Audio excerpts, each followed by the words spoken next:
For more latest videos and updates, please subscribe our channel and hit the bell icon.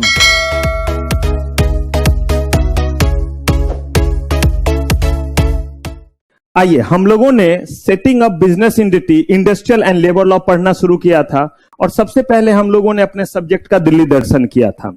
हम लोगों ने अपने इस सब्जेक्ट को दो पार्ट में बांटा था।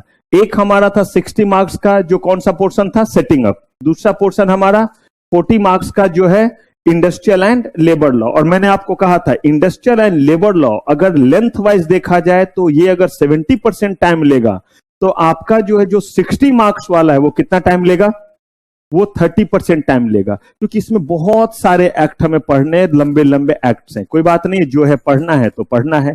हम लोगों ने जो है अपने 40 मार्क्स वाले पोर्शन को यानी कि पार्ट 2 को पढ़ना शुरू किया था और हम लोगों ने बात की थी कि इंडस्ट्रियल एंड लेबर लॉ का ये पूरा का पूरा जो 40 मार्क्स का सेगमेंट है, ये इंडस्ट्रियल लॉ सिर्फ और सिर्फ इसलिए बनाए गए ताकि इंप्लॉय और इंप्लॉयर के बीच में कोऑर्डिनेशन रहे, इंप्लॉय और इंप्लॉयर के बीच में हार्मोनी रहे, कोई भी एक दूसरे से लगड़ते झगड़ते ना रहे, ना ही जो है वो इंप्लॉयर अनरीजनेबल टर्म्स कंडीशन पे जो है वो इंप्लॉय से काम कराए और ना ही इंप्लॉय अपने आप को ज्यादा चौधरी समझ करके इंप्लॉयर की बात ना माने। इन्हीं सारे चीजों को लेकर के हमें एन नंबर ऑफ जो है वो इंडस्ट्रियल एंड लेबर लॉ में एक्ट बनाए गए, जिनमें से अप्रॉक्स 18 हमें पढ़ने हैं। कितने पढ़ने हैं?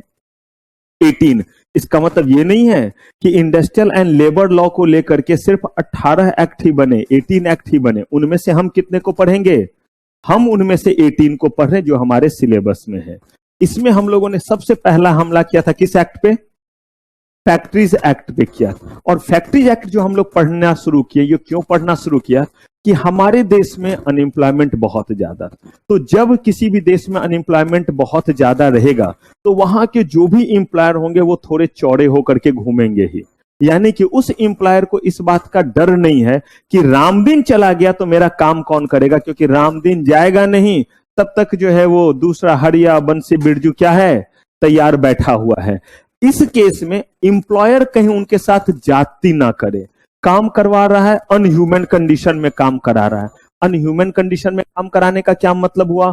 अनह्यूमन कंडीशन में काम कराने का मतलब है कि बिना उन जो है वो मिनिमम जरूरत की चीजों को दिए हुए उनसे क्या करा रहा है, काम करा रहा है। जैसे मैं आपको क्लास कराऊं, एक्सेप्शंस अपार्ट, कभी एसी खराब हो गया, पावर कट हो गया, वो अलग बात है।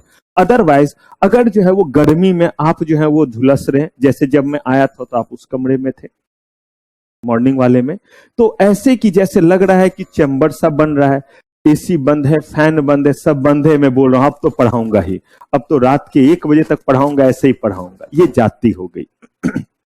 जाति ये नहीं हुई कि रात तक पढ़ाऊंगा, वो तो मेरा हक है, उसके लिए तो तैयार रहिए। वो नौबत अभी नहीं आएगा, वो बहुत बाद में आता है। अभी वो नौबत आएगा तो आप भाग नहीं जाएंगे, तो इसीलिए वो नौबत कब आता है? वो नौबत आता है बाद में, जब हम लोग रिवीजन राउंड में पहुंचते हैं, रैंक के लिए पढ़ना शुरू करते हैं, तो लगातार रगड़ रहे होते चीजों को। लेकिन अगर मान लीजिए पंखे बंद, एसी बंद, आपके पास जो है ना पीने का पानी, कुछ भी नहीं रहे, तो कहा जाएगा ये अनह्यूमन कंडीशन। और ठीक वैसे ही रामदीन, राम खिलावन, बंसी बिरजू काम कर रहा है। अगर वो काम कर रहा है तो बेयर मिनिमम जो है वो फैसिलिटी होनी चाहिए। वो बेयर मिनिमम फैसिलिटी को कौन तय करे कि कौन से फैसिलिटी को बेयर मिनिमम बोलेंगे, कम से कम फैसिलिटी बोलेंगे? तो इसी को लेकर के कानून बनाना पड़ा, क्योंकि जब तक कोई लॉ नहीं तब तक कोई कॉन्ट्रावेंशन नहीं। तब अथॉरिटी ने जो है वो एक नियम, कानून और एक एक्ट बनाया जिसका नाम दिया फैक्ट्रीज एक्ट। और उसमें सबसे पहले कहा कि जो भी जगह फैक्ट्री के दायरे में आएगा उनको इस एक्ट के अकॉर्डिंग ये कंडीशन फुलफिल करने पड़ेंगे, जो आगे हमें पढ़ना है। इन सारे प्रोविजंस को फुलफिल करना पड़ेगा। लेकिन उसके लिए सबसे पहला वर्ड क्या बोला? जो भी क्या कहलाएंगे? फैक्ट्री कहलाएंगे। तो हम लोगों ने सबसे पहले किसका डेफिनेशन देखा? फैक्ट्री का, क्योंकि इन्होंने पहला लाइन ही बोला, this act is applicable to whom? This act is applicable to all factories. अगर वो जगह फैक्ट्री नहीं तो जितने भी आपने प्रोविजन पढ़े अपने माइंड में रखिएगा, घर में जाके एप्लीकेबल करना मत शुरू कर दिएगा। मम्मा आज फैक्ट्रीज एक्ट पढ़ के आए, ये वाला प्रोविजन यही मारेंगे, नहीं, उनके हाथ में जो रहेगा उससे दे मारेंगे। ये सिर्फ और सिर्फ उस जगह एप्लीकेबल होगा जिस जगह का नाम क्या होगा? फैक्ट्री। तो कहा गया जरा पता कर लें कि किस चीज को हम क्या बोलेंगे? फैक्ट्री बोलेंगे। जब ये हमने पता करना शुरू किया तो इसमें कहा गया कि कोई भी जगह, जिस जगह पे कौन सा एक्टिविटी हो रहा हो, मैन्युफैक्चरिंग एक्टिविटी। और इसको लेकर के हम लोगों ने पूरा एक क्लास किया है, और मैं आपको बता दूं जिनका वो क्लास नहीं हुआ है वो जरूर से जो है वो ऐप पे इमीडिएटली वो क्लास देख लेंगे अगले क्लास से पहले। और कभी भी क्लास छूट जाए तो पिछली क्लास देख करके आना रहेगा, ये नहीं प्रवचन के लिए सीधे पहुंच गए। आपको पिछली क्लास क्या करें, किसी भी कारण से अगर आपसे छूटा है तो क्या करेंगे, ऐप पे हम अपलोड कर देते हैं सेम डे ही, तो उसको देख करके तब आना है ताकि आप उसको क्या कर सकें, कनेक्ट कर सकें। और यहाँ पे हमने 2.5 घंटे की लगभग क्लास की थी, जो पिछला क्लास किया था, और उसमें हमने फैक्ट्री पे एक से एक केस वगैरह सारा कुछ, और सबसे ज्यादा केस, और पूरे ILL का बेस है फैक्ट्रीज एक्ट, और पूरे फैक्ट्रीज एक्ट का बेस है फैक्ट्री का डेफिनेशन। तभी इसमें 2.5 घंटे हमें ले गए थे। तो मिश्रा बंधु आप उसको क्या करेंगे, याद करके देख लेंगे। अभी मैं थोड़ा सा तो रिपीट दूंगा ही, क्योंकि उतना तो रिवाइज में कराता हूं।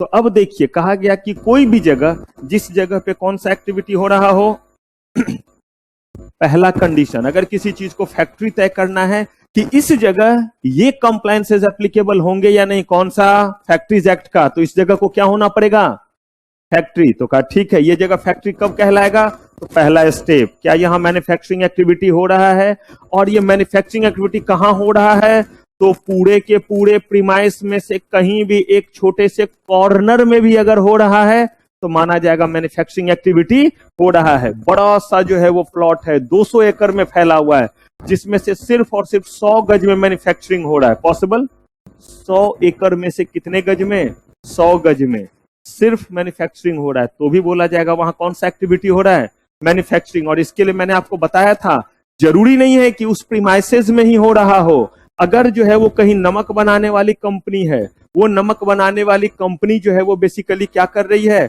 वो अपने जो है वो इंटरनल प्रीमाइसेस में भी लोगों को रखी हुई है, कुछ लोगों को कहां पे रखी हुई है, समंदर के किनारे भी रखी हुई है। तो कहा गया कि किसी भी एक जगह पे अगर मैन्युफैक्चरिंग एक्टिविटी हो रहा है तो उसको क्या माना जाएगा कि वो फैक्ट्री के दायरे में, और जितने भी लोग उससे जुड़े हुए जिस जिस कोने में काम कर रहे होंगे सबको फैक्ट्री एक्ट के दायरे में रखा जाएगा, और उन सारे लोगों को वो सारे प्रोविजंस क्या किए जाएंगे, प्रोवाइड कराए जाएंगे, वो सारी फैसिलिटी दी जाएगी। कहा कि फैक्ट्री कहने के लिए पहला कंडीशन क्या हुआ, मैन्युफैक्चरिंग। और मैन्युफैक्चरिंग एक्टिविटी के लिए दो बातें, या तो पावर का इस्तेमाल हो रहा है या पावर का इस्तेमाल नहीं हो रहा है। और पावर का इस्तेमाल याद रखिएगा मैन्युफैक्चरिंग एक्टिविटी के लिए, ना कि लाइटिंग के लिए। और इन्हीं चीजों को हमने लास्ट क्लास में बहुत डिटेल में किया था कि क्या मतलब है।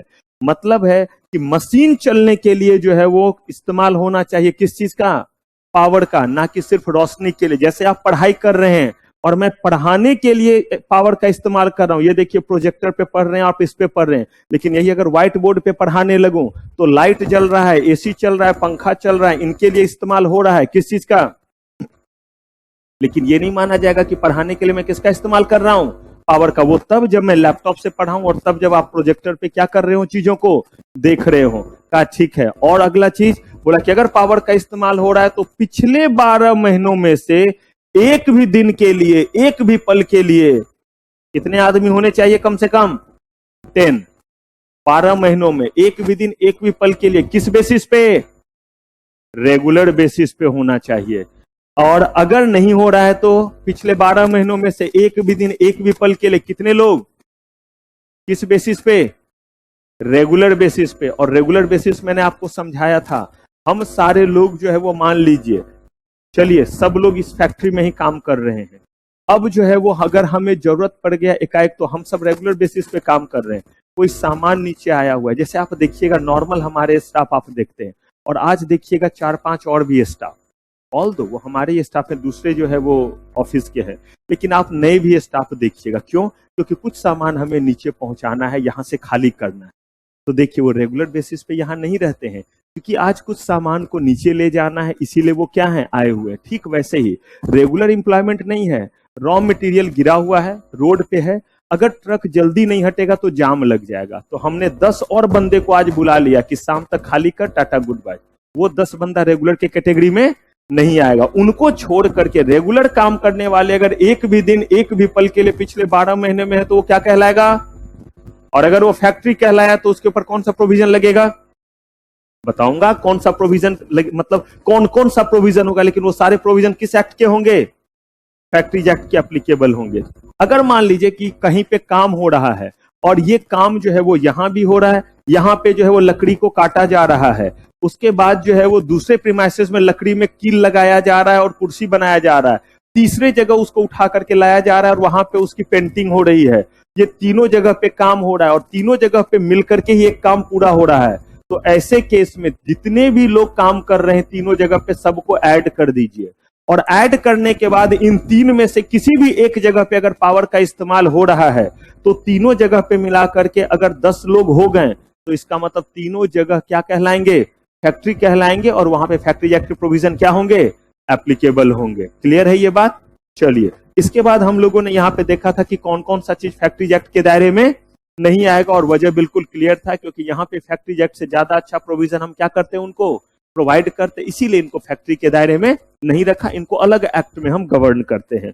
फिर हमें देखना था मैन्युफैक्चरिंग को। रीजन ये है कि हमने कहा कि किसी भी जगह को कब फैक्ट्री बोलेंगे, जब वहां कौन सा एक्टिविटी हो रहा है, मैन्युफैक्चरिंग। तो जब तक आप मैन्युफैक्चरिंग का डेफिनेशन को ब्रॉड नहीं कीजिएगा तब तक ज्यादा से ज्यादा चीज जो है वो किसके दायरे में नहीं आएगा, फैक्ट्री के दायरे में नहीं आएगा। और जब तक कोई चीज फैक्ट्री के दायरे में नहीं आएगा तब तक वहां फैक्ट्री एक्ट के प्रोविजन आप दे पाएंगे नहीं, और नहीं दे पाएंगे तो आप राम दिन राम खिलावन बंसी बिरजू हरिया की मदद कैसे कर पाएंगे। इसीलिए इन्होंने मैन्युफैक्चरिंग का क्या कर दिया, मैन्युफैक्चरिंग का बहुत ब्रॉड डेफिनेशन दे दिया, और ब्रॉड डेफिनेशन में क्या किया, सारे एक्टिविटी को किस दायरे में ला दिया, मैन्युफैक्चरिंग के दायरे में।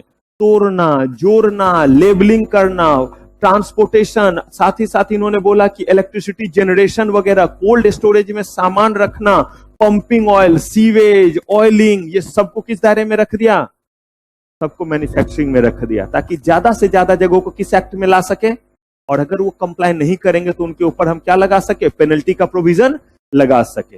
तो अब हमने मैन्युफैक्चरिंग का भी डेफिनेशन देख लिया था, हमने प्रीमाइसेस और किसके बारे में बात कर ली, प्रीसिंक्ट्स के बारे में भी बात कर ली।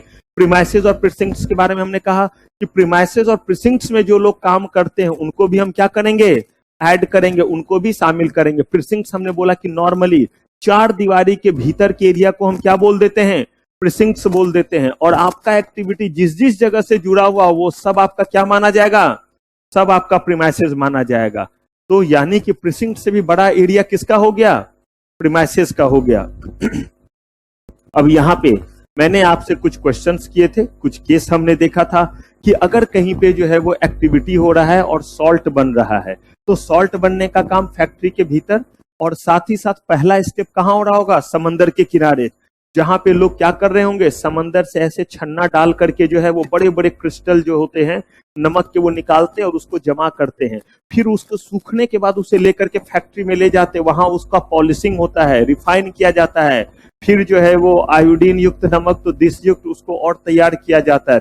तो जो लोग आपके जो है वो समंदर के किनारे काम कर रहे होंगे वो भी काउंट होगा, जो कहाँ पे काम कर रहे हैं, अंदर फैक्ट्री में काम कर रहे हैं वो भी काउंट होगा, और दोनों को मिला करके हम देखेंगे कि अगर फैक्ट्री में इस्तेमाल हो रहा है किस चीज का, पावर का, तो 10 लोग दोनों जगह मिला करके हो रहे हैं पूरे, हाँ, तो जो लोग समंदर के किनारे काम कर रहे हैं उनको भी वो सारा फैसिलिटी मिलना चाहिए जो फैक्ट्री एक्ट के तहत मिलता है, और जो प्रीमाइसेस के अंदर हैं उनको भी मिलना चाहिए।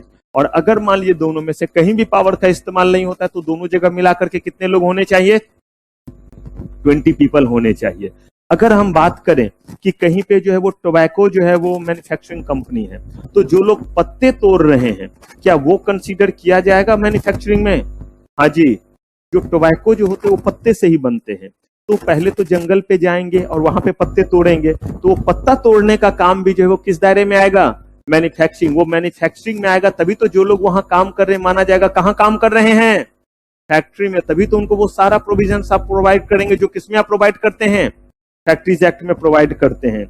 कटिंग वुड वगैरह, इसको लेकर के तो आगे केस भी बताऊंगा। कहा गया कि हाँ जी, लकड़ी को काटना, उससे पतले पतले तख्ते बनाना, ये सब कौन सा एक्टिविटी है, सब मैन्युफैक्चरिंग एक्टिविटी है। यानी कि इस काम को अगर कहीं किया जा रहा है और अगर पावर का इस्तेमाल हो रहा है और वहां पे 10 या 10 से ज्यादा लोग हैं तो वो जगह क्या कहलाएगा, फैक्ट्री कहलाएगा। चलिए, अब इसके बाद हम लोगों ने यहाँ पे तक का सफर पिछले एपिसोड में तय कर लिया, अब यहाँ से आगे बढ़ना है। जल्दी बताइए, यहां तक में कहीं कोई गिला शिकवा दुख दर्द, पक्का पूछिए। ये मैं केस बेसिस पे जवाब नहीं दूंगा, मैं फिर से कॉन्सेप्ट को रिवाइज करता हूं और आप खुद जवाब दीजिएगा।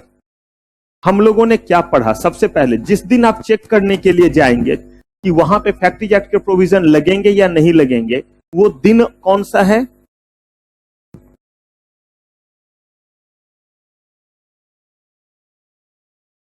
आपके रूल के अकॉर्डिंग जल्दी बताइए, कितने महीने पीछे आना है? बोलिए जोर से, आवाज आनी चाहिए। कितने महीने?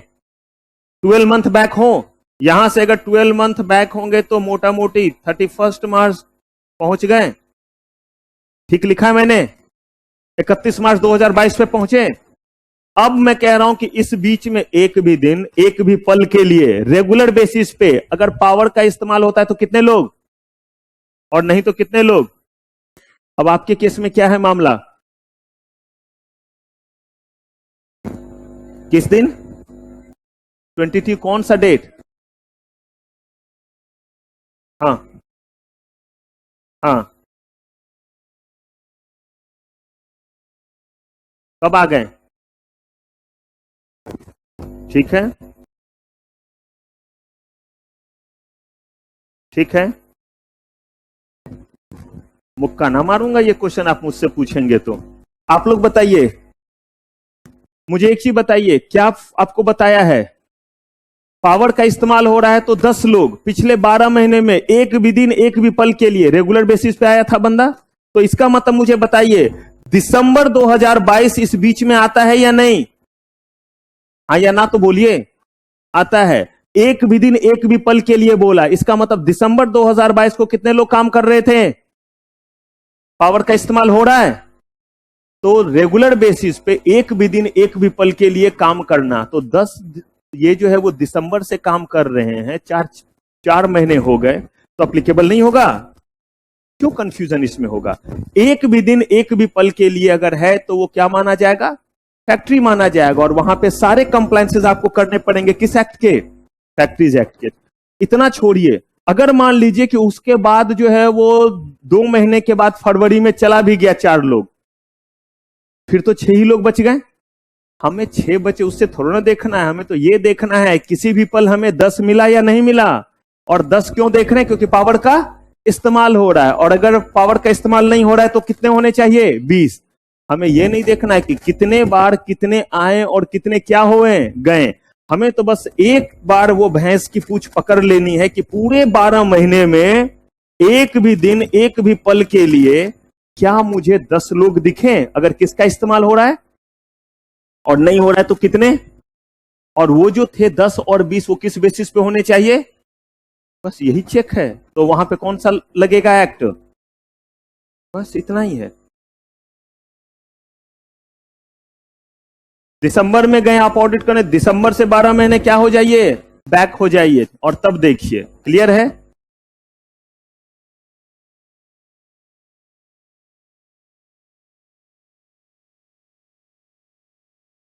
मैंने तो लॉ बताया है, अब आप निकालते रहिए। जिस जगह चेक करने गए वहां से कितने महीने बैक होइए? 12 महीने बैक होइए, और उसको लगाते रहिए। तो आप कब चेक करने गए हैं? 31 मार्च कब? 2023 को। ठीक है,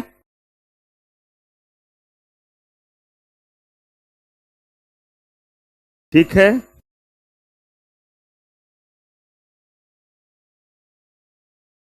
हाँ, तो अरे भाई, तो यहां क्यों जब 2 ही वर्कर काम कर रहे शुरू से लास्ट तक, तो क्यों अप्लीकेबल होगा? क्लियर है? ये कौन सा क्वेश्चन है? इसमें तो कोई दम नहीं। अगर निकला उकला रहता तो एक बात समझ में आता कि कुछ लोग ऐड हुए, कुछ लोग गए। शुरू से ही मुझे बताइए 2 ही वर्कर है तो क्यों अप्लीकेबल होगा? देखिए, बिल्कुल आप केस जनरेट कीजिए, लेकिन पहले फैक्ट को समझ लीजिए। और फैक्ट क्या मैंने बोला? सबसे पहला चीज, जिस दिन चेक करने गए, अब इससे आसान क्या समझाऊं? अब तो मेरे किडनी और हार्ट ही मेरे पास है, बाकी सब तो दे दिया। यहां पे जो है आप हैं चेक करने के लिए, कितने महीने पहले जाएंगे? 12 महीने। जितने बार प्लस हुआ प्लस कीजिए, जितने बार माइनस हुआ माइनस कीजिए। बताइए किसी पल 10 मिला? ट्विंकल ट्विंकल लिटिल स्टार चमका, 10 दिखा कहीं? वो भी पावर का इस्तेमाल हो रहा है तो हाँ दिख गया। तो देख लीजिए, रेगुलर बेसिस पे ही दिखा ना।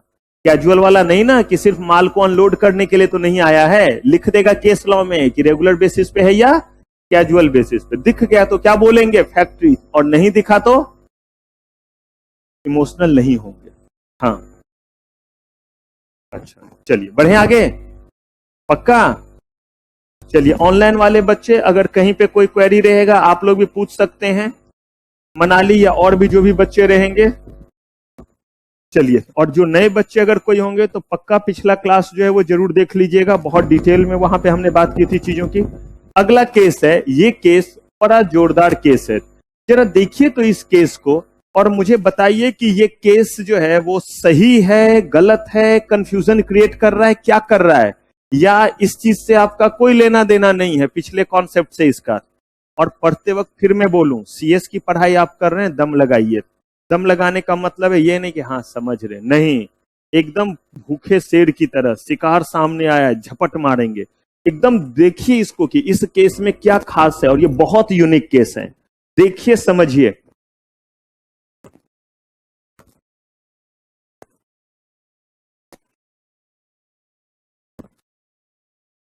इस बार मैं पहले नहीं बताऊंगा, इस बार पहले आपको देखना और समझना है।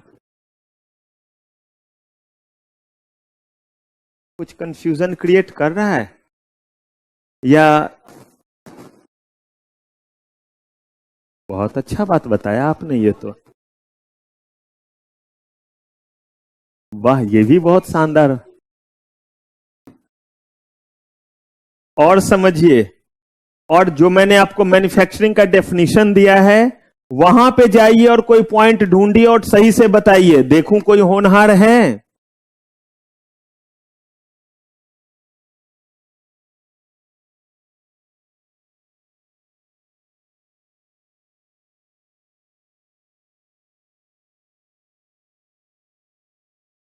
ऐसा कुछ नहीं पढ़ा हमने, ऐसा कुछ नहीं यहां से मैच कर रहा है, ये वाला चीज नहीं है यहां पे। हाँ जी नासिर,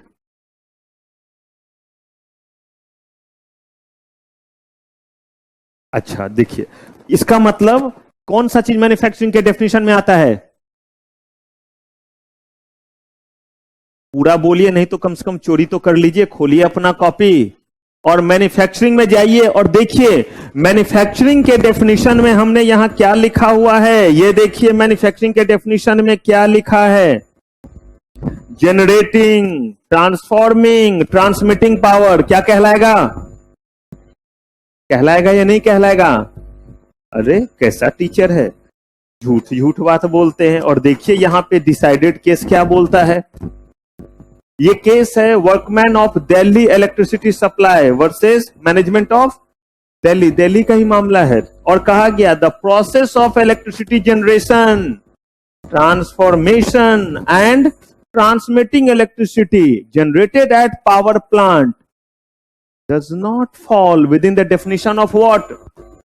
मामला गया था कि फैक्ट्री एक्ट के प्रोविजन यहां लगेंगे या नहीं, तो एक सिरे से खारिज कर दिया गया कि फैक्ट्री एक्ट के प्रोविजन तो तब न लगेंगे जब इलेक्ट्रिसिटी जनरेशन को हम क्या मानेंगे। और जज ने सुनाया फैसला कि इलेक्ट्रिसिटी जनरेशन, ट्रांसफॉर्मेशन और ट्रांसमिटिंग को हम क्या नहीं मानते हैं। तब बोला गया कि ये तो घोर कलयुग आ गया, अनर्थ, अनर्थ भयो भाइयों। ये देखो यहां पे जो है वो एक्ट ने बोला है कि generating, transforming and transmitting power is what, manufacturing. और जज को किसने काटा, उसने तो जो है वो फैसला सुनाया लेकिन गलत सुनाया। कहां, एक्ट तो बोल रहा है मैन्युफैक्चरिंग और ये क्या बोल रहे हैं, ऐसा फैसला कैसे हो गया। यही तो बोल रहा हूं समझने के लिए, हां में हां सिर्फ नहीं मिलाना है, जयकारा सिर्फ नहीं लगाना है, किडनी खुला रखना है। कैसे हुआ ये,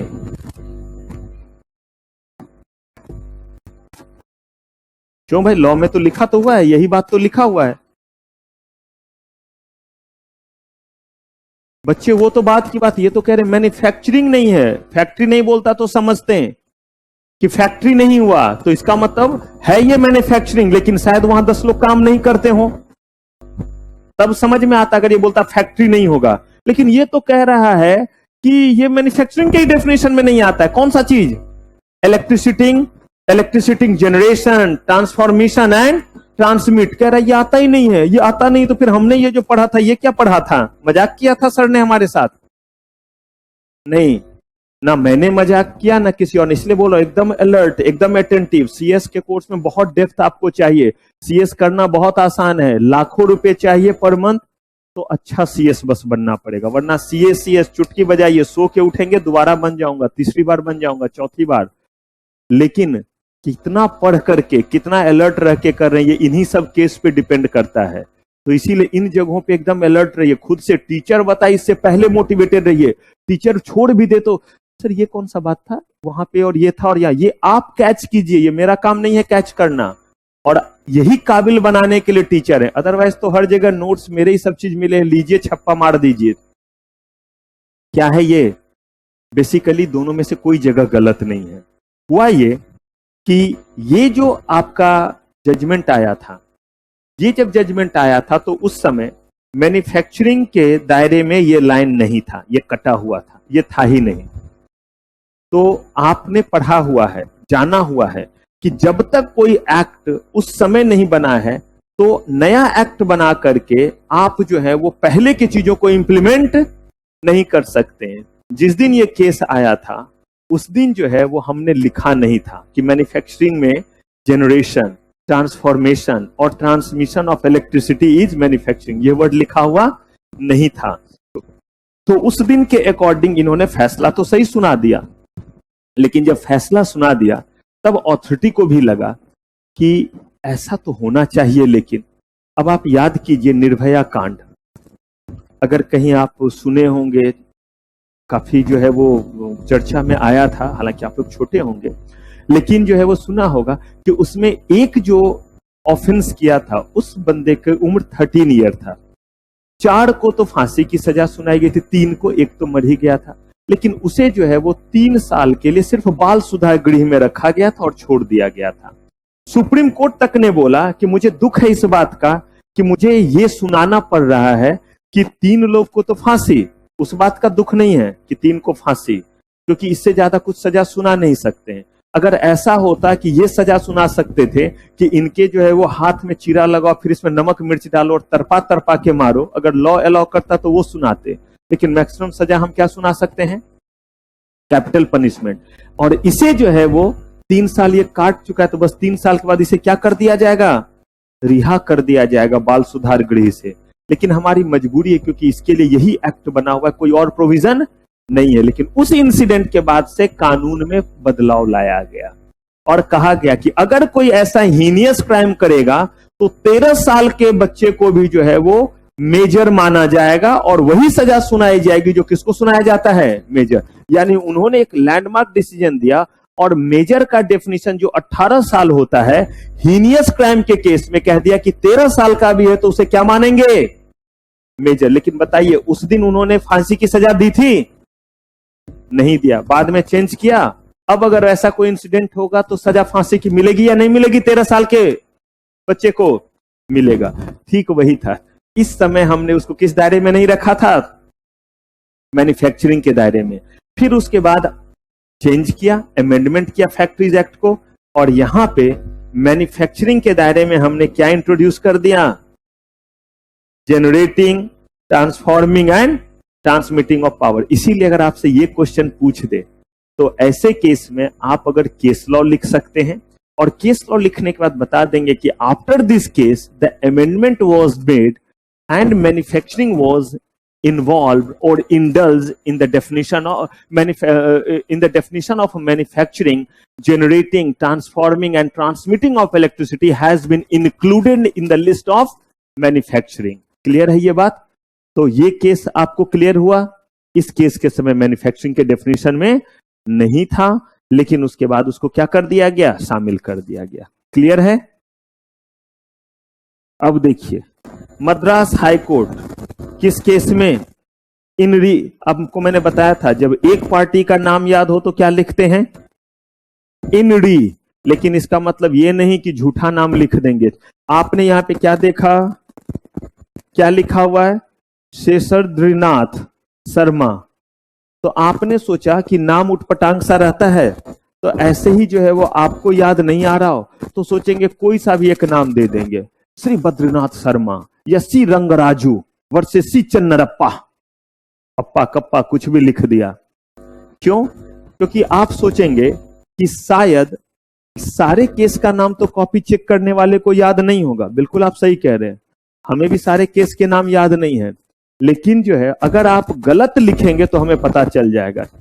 आप बोलिएगा क्यों sir? T T T T T T की आवाजें आने लगेगी आपके माइंड में जैसे ही आप कॉपी चेक करेंगे। नहीं, आवाजें कैसी आती है वो सुनिए। कभी कभी ऐसा होता है कि मान लीजिए कि मिश्रा बंधु के दिमाग में एक गाना आया,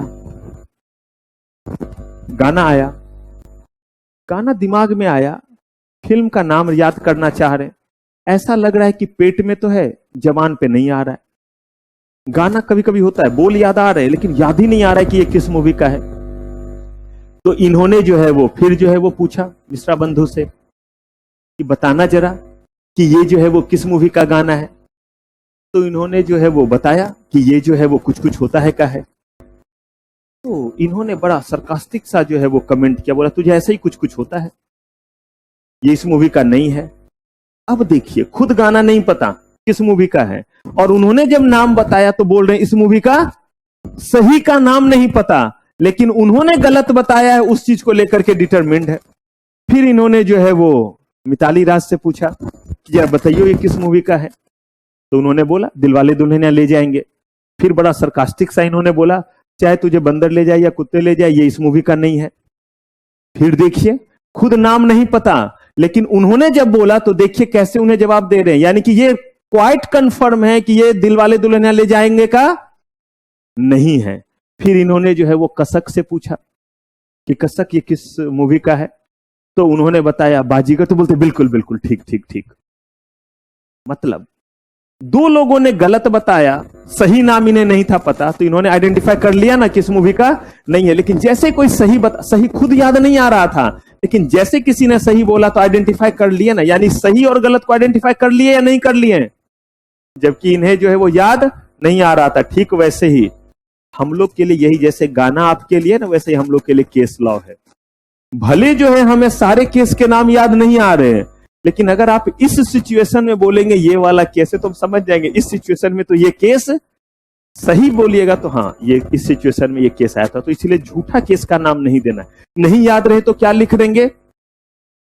इन a decided case, in a decided case it was held that, नाम नहीं लिखेंगे और तब बाकी कहानी लिख देंगे। तो यहां पे इन्होंने क्या बोला? A manufacturer there should not be essentially some kind of what transformation of substance. बोला कि कोई भी चीज जो है वो मैन्युफैक्चरिंग हो रहा है, इसके लिए जरूरी नहीं है कि एक चीज खत्म हो जाए और दूसरा चीज तैयार हो, उसी को बोलते हैं ट्रांसफॉर्मेशन। यानी कि एक चीज का अस्तित्व खत्म हो जाए और दूसरा चीज, जैसे आटा खत्म और जो बन के तैयार हुआ वो रोटी, कहा गया कि जरूरी नहीं है। प्लास्टिक खत्म और जो बन करके तैयार हुआ वो चेयर, कहा जरूरी नहीं कि ऐसा होगा। तो बोला कि अगर किसी जगह लेबलिंग कर रहे हैं, चेयर आ गया यहां पे और इसमें बस आप नीलकमल, सेलो ऐसा स्टिकर चिपका रहे हैं, तो बोला labelling cell also be consider as what. क्यों ऐसा किया? ताकि अगर कहीं ऐसा भी एक्टिविटी हो रहा हो तो वो किस दायरे में आ जाए? फैक्ट्री के दायरे में आ जाए। और फैक्ट्री के दायरे में आएगा तभी वहां काम करने वाले को आप क्या करेंगे? फैसिलिटेट कर पाएंगे और फैक्ट्री एक्ट के प्रोविजन लगा पाएंगे। अगला देखिए केस कौन सा है? Shri Lakshmidas Prem ji ghee merchant versus inspector of factories, Guntur का जगह है। अब कहा गया कि यहां होता क्या था कि बड़े सारे जो है वो कस्टमर थे और वो क्या करते थे, वो जो है वो एक जगह जो है वो घी ला रहे हैं, मतलब लोगों से जो है वो डब्बा ले रहे हैं और उस डब्बे में छोटे थोड़ा थोड़ा लोग लाया और लाने के बाद उसको एक डब्बे में लगा, प्रोसेस किया और उसके बाद वहां से बेच दिया। तो कह रहे घी हम बना कहाँ रहे हैं? घी बनाने का काम तो किसान कर रहे हैं और वो बना करके ला रहे हैं और हम बस उसको क्या कर रहे हैं, यहाँ पे रख रहे हैं और उस पर लेबलिंग करके अपना नाम दे दिया। तो नंदन, तो मधुसूदन, तो अमूल, तो आशीर्वाद, जो भी नाम दे दिया। तो उन्होंने बोला कि ऐसे केस में भले आप वहां पे नहीं बना रहे, लेकिन अगर आप उसका कोई भी प्रोसेस कर रहे हैं, चाहे उसमें केमिकली प्रोसेस कर रहे हैं ताकि वो जो है वो खराब ना हो, प्रिजर्वेटिव डाल रहे हैं या कुछ भी नहीं डाल रहे हैं, एक अलग डब्बे में डाल करके उसको सील बंद तो कर रहे हैं, तो भी ये क्या कहलाएगा? मैन्युफैक्चरिंग। बोला अगर भरोसा नहीं है, विश्वास नहीं है, तो दोबारा मैन्युफैक्चरिंग में जाइए और जा करके देख लीजिए क्या क्या लिखा हुआ है। देखिए यहाँ पे पैकिंग आता है या नहीं, मैन्युफैक्चरिंग में फिनिशिंग आता है या नहीं आता है, ऑयलिंग वॉशिंग सब आता है। तो या तो पैकिंग हो गया या क्या हो गया, फिनिशिंग। इवन यहाँ पे कहीं लेबलिंग भी होगा, ढूंढिए जरा, लेबलिंग दिख रहा है? तो उसी को किस में डाल दिया, पैकिंग में डाल दिया। तो कह रहे हैं कि पैकिंग लेबलिंग कुछ भी करते हैं वो क्या कहलाएगा, मैन्युफैक्चरिंग कहलाएगा। तो ये जो है वो जजमेंट था। Bharatiya Udyog versus regional director employ state insurance corporation. यहां पे क्या मामला आया था, ये जो हमने पढ़ा था कि लकड़ी को काटा गया, काटने के बाद उसके तख्ते बनाए जा रहे हैं, मैन्युफैक्चरिंग में आएगा या नहीं? कहा गया ये भी मैन्युफैक्चरिंग में आएगा। जो हमने वहां पे सिर्फ पढ़ा था, मैंने आपको बोला था केस लॉ भी इसका आएगा, तो देखिए वही शुभ घड़ी है। इसी केस में ये डिसीजन आया था, किसमें? Bharatiya Udyog versus regional director employ state insurance corporation. इसमें देखिए कौन सा चीज है, employ association of northern India versus secretary for labour Uttar Pradesh government. In this case it was observed that कि अगर कहीं सीजनल फैक्ट्री है तो सीजनल फैक्ट्री का मतलब हुआ, आगे डेफिनेशन में बताऊंगा, जहां पे 180 दिन या उससे कम काम होते उसको कौन सा फैक्ट्री बोलते हैं, सीजनल फैक्ट्री। जैसे जहां पे चीनी मिल है, वो चीनी मिल वगैरह सीजनल फैक्ट्री में आता है। पता है क्यों? इसीलिए सीजनल फैक्ट्री में आता है क्योंकि चीनी किस चीज से बनेगा, गन्ने से, जिसको शुगर केन बोलते हैं। शुगर केन जो है वो खेतों में होता है या उसको जो है वो प्लास्टिक का होता है जो आप मशीन से बनाते हैं। जैसे शूज, चश्मा, पेन, रिमोट सालों भर बनता है, वैसे ही हम गन्ने को भी जो है वो फैक्ट्री में उगा सकते हैं, लेबोरेटरी में उगा सकते हैं। कहां पे उगेगा? तो ये तो फसल है, ये तो सीजन के अकॉर्डिंग एक सीजन में एक ही बार होता है। तो जब ये होगा गन्ना, तभी तो उससे क्या बनेगा। और इसको आप ज्यादा दिनों तक कोल्ड स्टोरेज में नहीं रख सकते हैं। कुछ चीज ऐसे होते हैं जिनको कोल्ड स्टोरेज में रख सकते, कुछ चीजों को ज्यादा दिनों तक नहीं रख सकते। जैसे आप देखिएगा आपके घर में ही अगर एप्पल आता है, सेब आता है, उसको आप फ्रिज में रखिए, बहुत दिनों तक रह जाएगा। लेकिन कभी केला को फ्रिज में रख करके देखिए, इसका मतलब है कि it can not B put in fridge, cold storage में स्टोर नहीं कर सकते। ऐसे ही एक चीज है गन्ना, अगर इसको कोल्ड स्टोरेज में रखते हैं तो जो उसका सब्सटेंस होता है वो लकड़ी की तरह हो जाता है। फिर उसमें जो रस है उसी से तो क्या निकलता है, उसी से चीनी बनाया जाता है, तो वो रस नहीं निकलता। लठ तो जरूर रहेगा सुरक्षित, लठीन हो गया, फिर लाठी नहीं हो गया। अगर उसमें रस नहीं तो वो लाठी जैसा ही हो गया, बॉम्बू, और उसमें कोई अंतर नहीं रहा।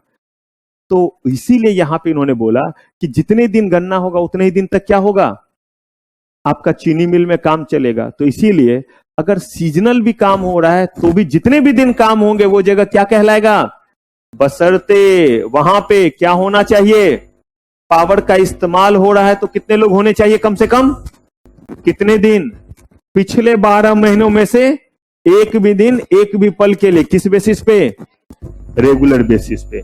उनका एम्प्लॉयमेंट जो सीजनल बेसिस पे होता है वो रेगुलर माना जाता है, क्योंकि जितने सीजन में काम होगा उतने सीजन के लिए उनका क्या हुआ है, एम्प्लॉयमेंट हुआ है। क्लियर है?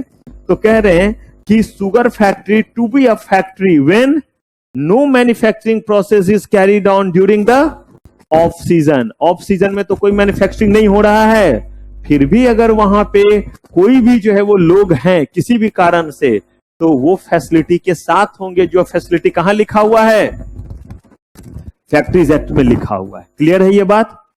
बात पूरी समझ में आ रही है? जबरदस्ती हाँ हाँ एकदम बच्चे पूरा समझना है, क्योंकि पहले ही दिन बताया था स्ट्रैटेजी में, क्रिस्टल क्लियर कॉन्सेप्ट ऐसा होना चाहिए कि अभी जाकर के अगर कहीं पढ़ाना पड़े फैक्ट्रीज एक्ट तो मेरी दुकान आप बंद कर दीजिए, ऐसे तहलका मचा के पढ़ाइए। उस लेवल तक जब आप करेंगे तो ही जाकर के चीजें क्लियर रहेगी।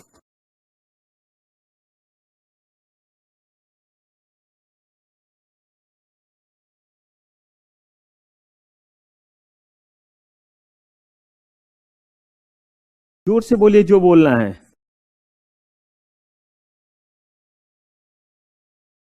Carrying on intermediate manufacturing process. Intermediate का मतलब होता है मध्य में, बीच में।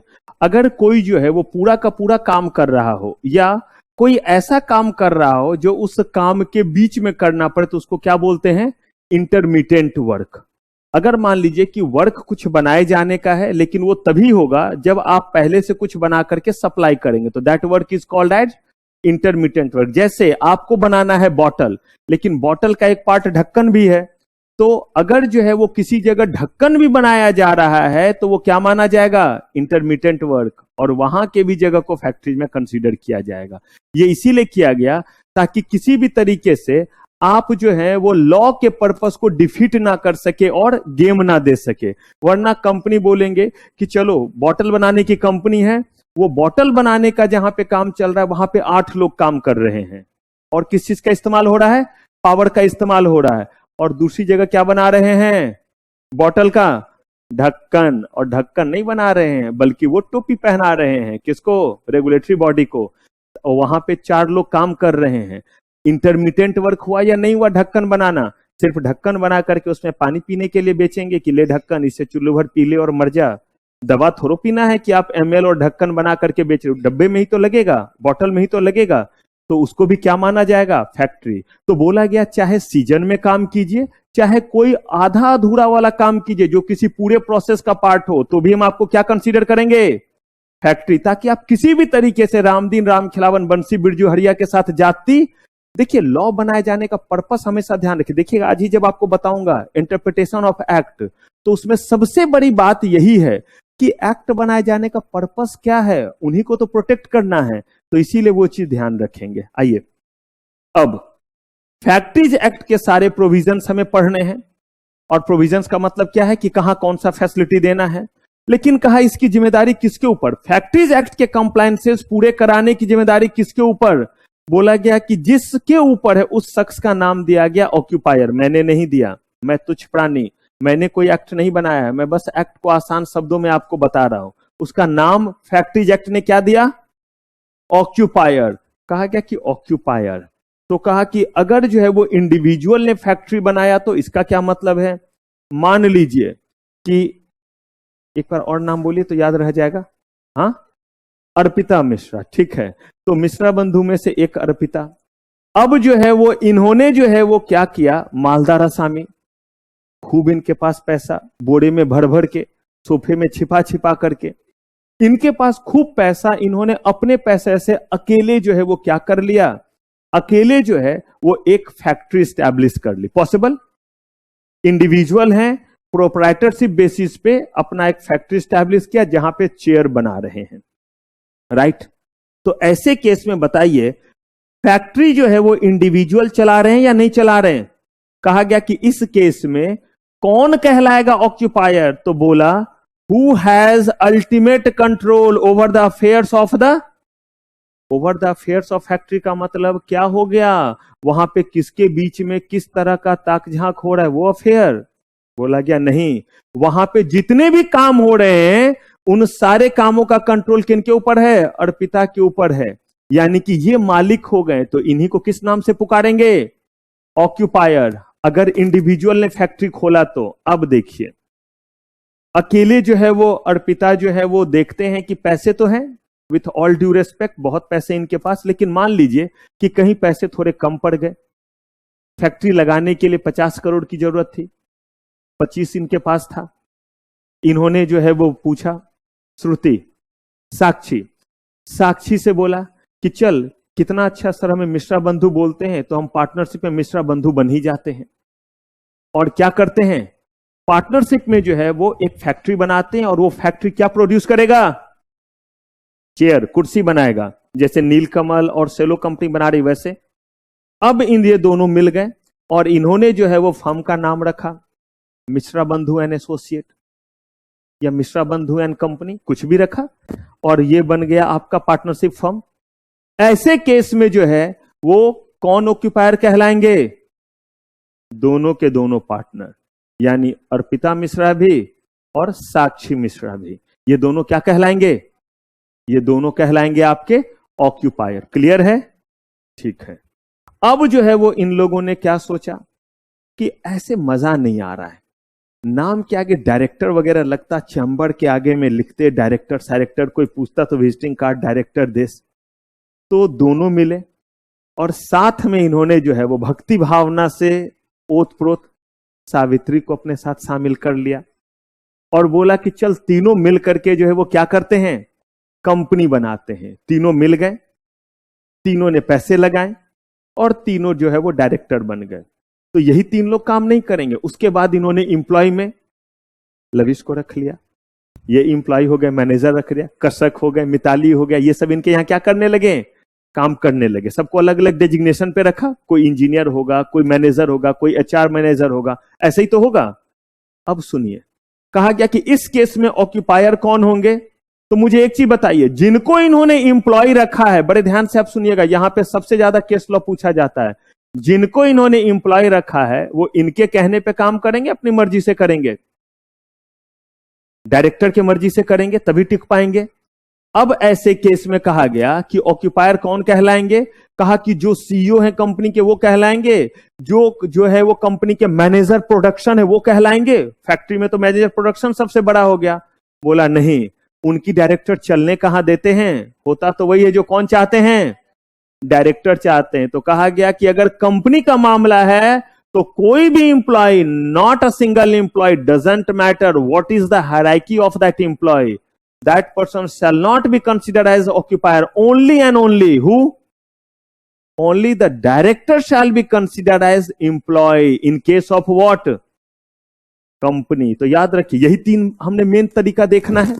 अगर मान लीजिए कि इंडिविजुअल ने खोला तो जिसके पास अल्टीमेट क्या रहे, कंट्रोल रहे, तो वो इंडिविजुअल। अगर पार्टनरशिप फर्म है तो सारे पार्टनर क्या कहलाएंगे, ऑक्यूपायर। और अगर कंपनी ने फैक्ट्री खोला तो ऐसे केस में डायरेक्टर ऑफ द कंपनी। क्या कोई इंप्लॉय कहलाएगा, नहीं। कोई भी इंप्लॉय कितना भी बड़ा डेजिग्नेशन क्यों ना हो वो नहीं कहलाएगा जब तक वो कंपनी का क्या ना हो, डायरेक्टर ना हो। अब ऑक्यूपायर बनने से क्या होगा, कहा गया कि ऑक्यूपायर बनने से ये होगा कि अगर फैक्ट्रीज एक्ट के कोई भी कंप्लायंस फुलफिल नहीं हुए तो गिरेबान किसका पकड़ा जाएगा, ऑक्यूपायर का। किसका, क्योंकि ऑक्यूपायर कंपनी के केस में ऑक्यूपायर कौन हो गए, किसका गिरेबान पकड़ेंगे, पार्टनरशिप फर्म के केस में कौन हो गए, ईच पार्टनर। प्रोप्राइटरशिप के केस में कौन हो गए, जो इंडिविजुअल जिसके पास अल्टीमेट क्या है, कंट्रोल है, तो अकेला बंदा है तो अकेला हो गया। क्लियर है ये चीज। तो जितने भी प्रोविजन फैक्ट्रीज एक्ट के होंगे उन सबको कंप्लाई कराने की जिम्मेदारी किसके ऊपर। अब देखिए, can employ of a company be consider as occupier, no. तो बस इतना लिख दीजिएगा, पूरा मार्क्स देगा। कैसे लिखेंगे, अभी तक के जानकारी के अकॉर्डिंग आपको क्या करना है, क्या सिखाया सबसे पहले, रेलिवेंट प्रोविजन। तो आप यहां पे बस इसी चीज की कॉपी पेस्ट करेंगे कि following person shall be consider as occupier as per factories act, और तब उसमें पहला हो गया in case of individual, in case of firm और इन केस ऑफ कंपनी, अभी तक के अकॉर्डिंग। और तब उसको क्या करेंगे, कंक्लूड करेंगे। Hence it is company, so only who, only the director shall be considered as not the employee। ये अभी तक के अकॉर्डिंग आपका आंसर होगा, लेकिन थोड़ी देर बाद आपका ये आंसर नहीं होगा। क्यों नहीं होगा, क्योंकि अब देखिए, यहां पे एक केस मैंने आपको दे दिया और ये केस जो है वो क्या है वो देखिए, JK industry limited versus chief inspector of factories. और इस केस में जजमेंट किसका है, जरा ये देख लीजिए, सुप्रीम कोर्ट का है। तो supreme court held that only a member of board of director of a company can be occupier of the factory of the company. The ultimate control of factory owned by company vest किसको, board of directors. Ultimate control which vest in board of directors can not be vested in anyone else. किसी और को जो है वो transfer नहीं किया जा सकता है। Company owning the factory cannot nominate its employee or officer except director of the company as occupier of its। अब आपको ये केस लॉ भी पता चल गया। अब आप कैसे आंसर करेंगे अगर ये क्वेश्चन पूछा गया तो। मेरा मुंह थोड़ा देखना है, बताना है। पहला चीज क्या होगा, सबसे पहला सेगमेंट इसका हुआ, प्रोविजन या रेलिवेंट प्रोविजन? ये पहला सेगमेंट हुआ। दूसरा सेगमेंट हमारा जो होगा रिलेशन विथ क्वेश्चन। अब इसको बताता हूं कैसे करके। तीसरा हो गया relevant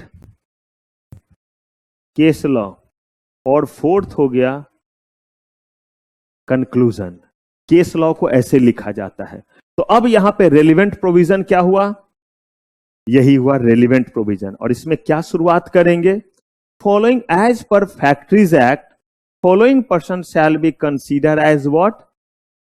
occupier of a factory.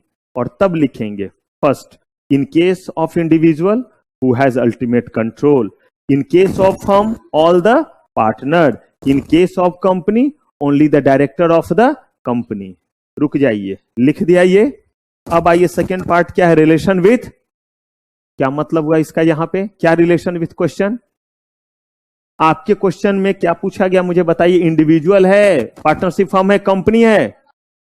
तो अगला जो है पैराग्राफ चेंज करेंगे और फिर लिखेंगे in our question the company we are looking for occupier of what? Company. तो ओनली हु? डायरेक्टर। तो हमारे केस से हमने उसको प्रोविजन को क्या कर दिया? कोरिलेट कर दिया। In our question it is given that the occupier is who? In this question, the given that the factory is run by whom? Run by company. In our question, the factories is run by whom? Company. अब रुक जाएंगे, फिर इसके बाद कहां आ जाएंगे? अब आ जाएंगे और यहां पे आ जाएंगे और उसके बाद पैराग्राफ चेंज करेंगे और केस का नाम लिख देंगे। अगर केस का नाम याद है तो बड़ी अच्छी बात है, और अगर इन दोनों में से किसी एक पार्टी का नाम याद है, अगर जेके इंडस्ट्रीज आपको याद है तो लिख दीजिए इनरी, जेके इंडस्ट्री। दोनों पार्टी का नाम है तो क्या लिखेंगे? तब इनरी नहीं लिखेंगे, तब क्या लिखेंगे? JK industries versus chief inspector of factories. और तब लिख देंगे in this case supreme court held that. लेकिन अगर नाम याद नहीं आ रहा है, ना एक पार्टी का ना दोनों पार्टी का, तो क्या करेंगे? In a decided case it was held. ये भी याद नहीं आ रहा है कि सुप्रीम कोर्ट ने फैसला सुनाया था या हाई कोर्ट ने। अगर नहीं याद आ रहा है तो लिख दीजिए in a case it was held that. ठीक है। और अगर ये याद आ रहा है कि सुप्रीम कोर्ट ने सुनाया था तो लिख दीजिए in this case supreme court held that only the director shall be consider as what? Employer, and director can not vest any employ the right of occupier for the factory. खत्म। Paragraph change. और तब किस पे आएंगे? Conclusion पे आएंगे। Hence in the given question only and only the director can be consider as occupier of the factory, not the employ. ये हुआ। और ऐसे लिखिएगा तो एग्जामिनर बोलेगा मोगैम्बो, खुश हुआ, और तब आपको मार्क्स मिलते हैं। और अदरवाइज आप जो लिख के आते हैं और टिक लगा के आते हैं और खुश रहते हैं कि मैंने तो 4 डाला, और रिजल्ट आता है तो फुक्के की तरह खुद फूट जाते हैं।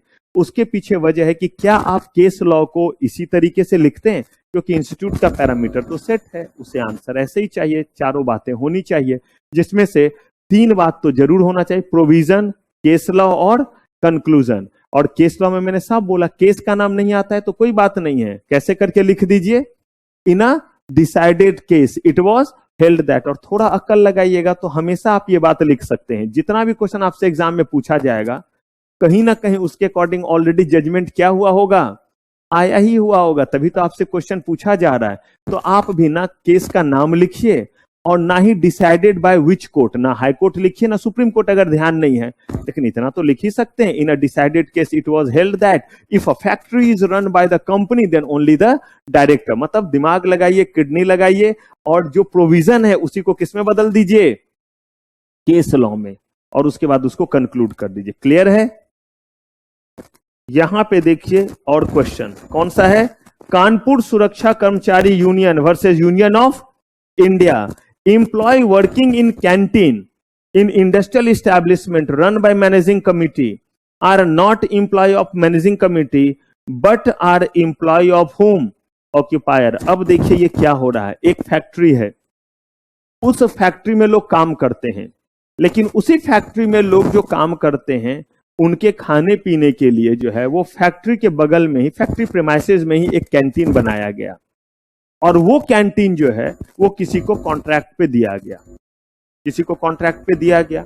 अब कहा जा रहा है कि उस कैंटीन में जो लोग काम कर रहे होंगे, क्या वो लोग इंप्लॉय के दायरे में आएंगे फैक्ट्री एक्ट के अकॉर्डिंग?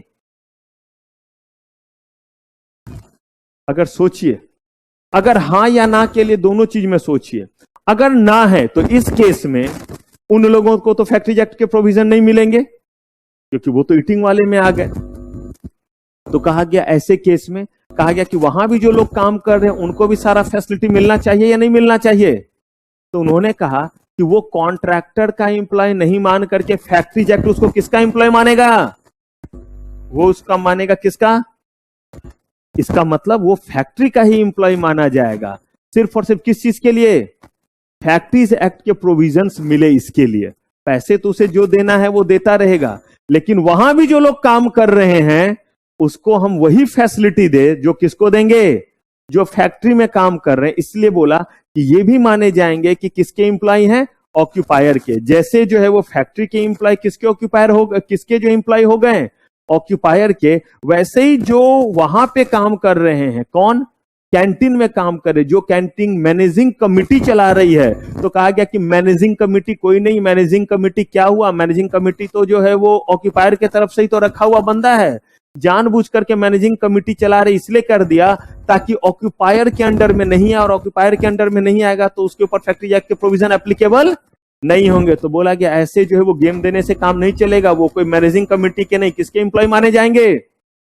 अब जहां पे भी थोड़ा कंफ्यूजन आए ना केस लॉ में, कहीं भी आपके लेबर लॉ में, तो थोड़ा सा इमोशनल हो सकते हैं। सिर्फ लेबर लॉ में थोड़ा इमोशनल होकर के कि अगर वो मैनेजिंग कमिटी का एम्प्लॉय होगा तो उसको बेनिफिट मिलेगा फैक्ट्री एक्ट का? मैनेजिंग कमिटी का एम्प्लॉय होगा तो मिलेगा नहीं। उसको कब मिलेगा? जब वो किसका एम्प्लॉय होगा? ऑक्यूपायर का। क्योंकि ऑक्यूपायर का होगा तभी तो वो फैक्ट्री कहलाएगा, अदरवाइज जो है वो तो फैक्ट्रीज के डेफिनेशन में ही नहीं आ पाएगा। तमिल मनीला तोलजीलाल संगम वर्सेस कौन सा है? चेयरमैन ऑफ पीएनईबी, यानी कि इसी का जो है वो पार्ट है। कह रहे कि where the statute cast an obligation to own a canteen in factory. अब यहां पे देखिएगा, ये चीज आपको बताऊंगा। स्टैट्यूट का मतलब क्या होता है? Law, act, rule, regulation, circular, इन सारे चीजों को क्या पुकारते हैं? स्टैट्यूट पुकारते हैं। And the establishment run a canteen through a contractor. इस बार कैंटीन कौन चला रहा है? मैनेजिंग कमिटी भी नहीं, कौन चला रहा है? कॉन्ट्रैक्टर को दे दिया है। Bring the worker for the canteen would be part and parcel of establishment, and canteen worker would be deemed to be regular employee of where? Establishment, entitled to arrear of salary and other monetary benefit। कह रहे हैं कि इस बार managing committee नहीं, साफ तौर पे किसको दे दिया? कॉन्ट्रैक्टर को दे दिया। क्यों? क्योंकि स्टैट्यूट के अकॉर्डिंग, और स्टैट्यूट का मतलब क्या बोला? एक्ट, रूल, रेगुलेशन, ये सब मिलके क्या कहलाता है? आप खुद जो फैक्ट्रीज एक्ट पढ़ रहे हैं वो एक क्या है? वो एक खुद स्टैट्यूट है। तो यहां पे कह रहे हैं वेयर द स्टैट्यूट कास्ट, यानी कि स्टैट्यूट ने जो है वो आपके ऊपर एक ऑब्लिगेशन इंपोज किया। क्या कि आपको क्या रखना पड़ेगा? आपको कैंटीन बनाना पड़ेगा। आगे बताऊंगा कि फैक्ट्री एक्ट के अकॉर्डिंग लिखा हुआ है कि अगर इतने इंप्लॉय काम करते हैं तो आपको क्या करना पड़ेगा?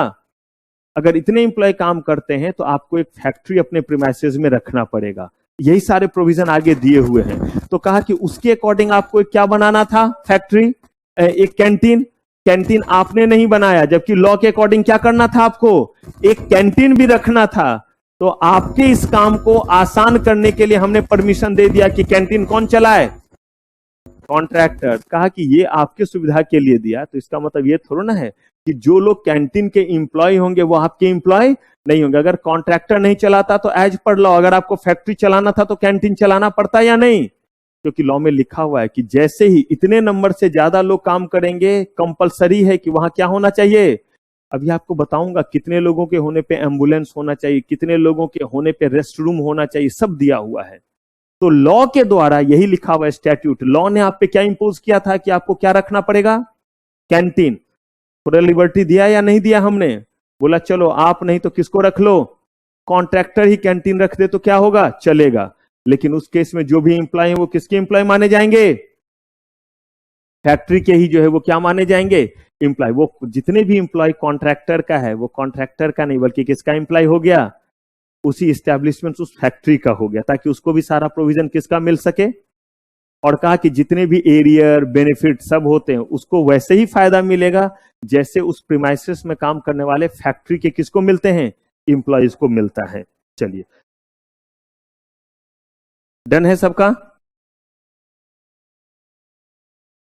अब देखिए हम लोगों को बेसिकली देखना था कि ये जो फैक्ट्रीज एक्ट के प्रोविजन है ये कहां एप्लीकेबल होंगे। तो क्या निकल करके आया, कहां एप्लीकेबल होंगे, जल्दी जल्दी बोलिए। फैक्ट्रीज एक्ट का ये जो प्रोविजन है, फैक्ट्रीज एक्ट 1948 के प्रोविजंस कहां एप्लीकेबल होंगे, हर वो जगह जो क्या कहलाएगा। फिर हमने फैक्ट्री को देखना शुरू किया तो पता चला कि जहां पे मैन्युफैक्चरिंग एक्टिविटी होगा वही फैक्ट्री कहलाएगा, नेसेसरी कंडीशन। तो हमने क्या देखा, मैन्युफैक्चरिंग। मैन्युफैक्चरिंग जब देख रहे थे तो हमने देखा कि उसमें एक डिवीजन है जिसमें लिखा हुआ है कि पार्ट प्रिसिंक्ट्स, कहीं भी 10 लोग काम कर रहे हो पावर के इस्तेमाल होने पे, तो हमने प्रीमाइस और प्रिसिंक्ट्स देख लिया। इसके बाद हम लोगों ने उसके बेसिस पे कुछ केस वगैरह करते हुए हमने ये निकाल लिया कि किस जगह को क्या बोलेंगे, फैक्ट्री।